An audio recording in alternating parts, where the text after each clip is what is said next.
The struggle for human rights has moved online, and the availability of the internet and new technologies has helped people to access information, to organize, to freely express themselves and to document human rights abuses, which can then be shared with people all over the world. What we've found over the last few years is that surveillance technology is being used by repressive regimes to target those that challenge their authority, targeting pro-democracy supporters, human rights activists and opposition journalists. A lot of companies worldwide supply these technologies to authoritarian regimes like in Bahrain or Syria, Libya. There was a group in Morocco, Mama Finch, who were targeted by an Italian company's software.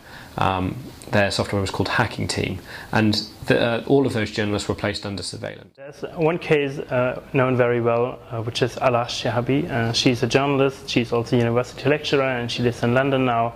She comes from Bahrain, and she has a blog, it's called Bahrain Watch, and she's involved in different NGOs and human rights movement. And she had been sent suspicious emails, and she then forwarded this to a technical expert who analyzed this. And they found traces of the FinFisher product in it. Iran is continuing to build a national or halal internet, which is detached from the World Wide Web. In Vietnam, the government tracks and traces the behavior of citizens online and uses it to find dissidents. In Syria, alongside conventional weapons, the government very sophisticatedly used technological systems to repress. We have reported a case of Abdul Ghani Khanjar, who is like an activist. He's a teacher normally, and he's an activist in Bahrain. And he had been tortured, and during torture he was shown his transcripts of text messages and calls. These people aren't criminals. They haven't done anything wrong, other than, in the eyes of the government, challenging their authority, asking for the right that British foreign policy particularly claims to be promoting. Last year I drafted the first digital freedom strategy for EU foreign policy, which had many proposals to enhance people's freedom online, and also called on the European Commission to take steps to end digital arms trade. It was adopted by a wide majority in Parliament. In some circumstances, surveillance technology has been caught up in existing export controls. So, for example, Gamma International, a British company who provide a product called FinFisher, a Trojan that can spy on your computer and mobile phone, uses controlled cryptography and as a result technically requires a license to be exported. The German government always publicly states that the internet is very good for freedom, like the Arab Spring, and they say it's very important. But right now they haven't taken any measures to control the export of this equipment. There are also some additional export control considerations in place, so sanctions, for example, against Iran and Syria from the European Union. The Big Brother Incorporated project is our investigation into the surveillance trade, understanding the companies that exist and the products that they sell. For the last 2 years we've been attending arms fairs and surveillance trade shows, highlighting the companies that are attending and the products that they sell. We worked with WikiLeaks early on to release the Spy Files, a collection of brochures provided by these surveillance companies. There are companies there that talk about intercepting entire countries. There are other companies that talk about the ability to intercept 100,000 phone calls simultaneously. Surveillance, censoring and filtering software can be as effective as weapons. This code, although it is technically only a string of numbers, has an impact far beyond speech. There's a huge range of surveillance technologies that exist. One I just mentioned, Gamma International, they sell a Trojan. When deployed against your computer, records every single keystroke that you press. It can remotely turn on the webcam on your computer, and when deployed against your mobile phone, it can remotely switch on the microphone. They can access even encrypted files if you open them and see them on your desktop. And the same goes for encrypted email, for example. Other technologies, for example, are IMSI catchers. These are fake base stations that are portable, and they allow the operator to find out which mobile phones are in the local area, and then intercept those text messages and phone calls that they make. Mass monitoring interception devices and monitoring centres, which are being particularly sold out of Germany. And these are central monitoring centres where huge amounts of information is collected and brought together.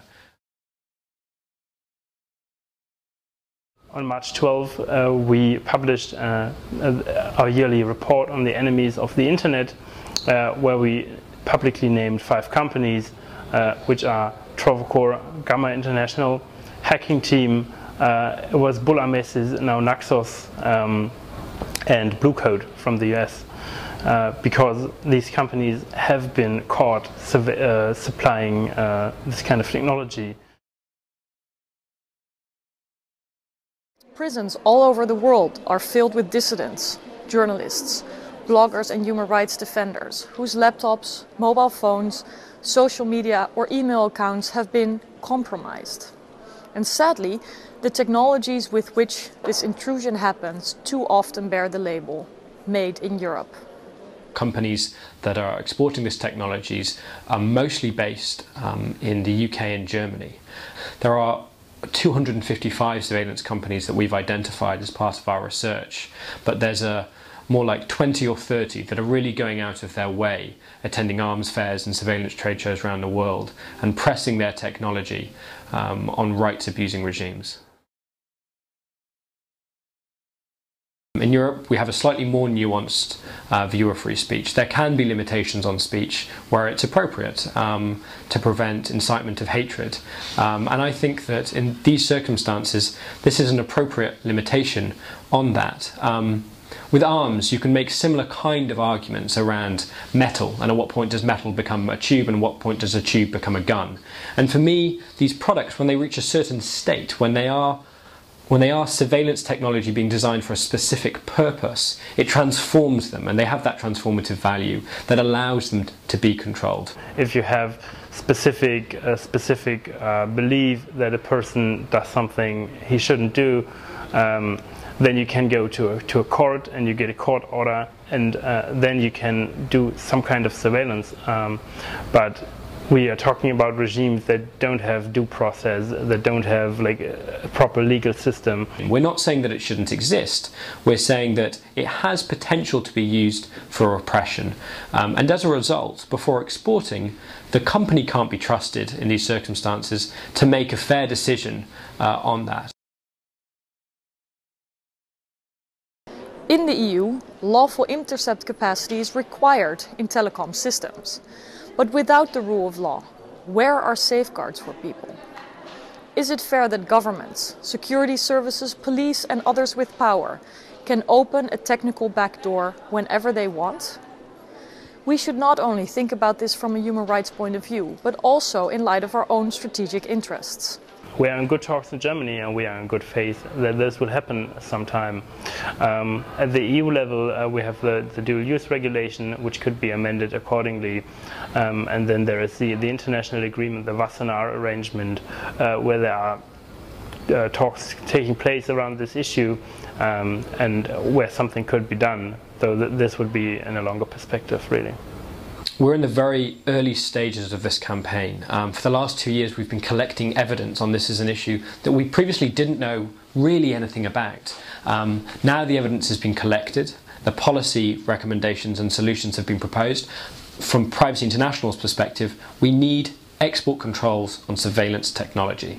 Now this isn't going to happen without a push. This isn't going to happen unless the government realise and feel under pressure that this is something that they need to actually take forward.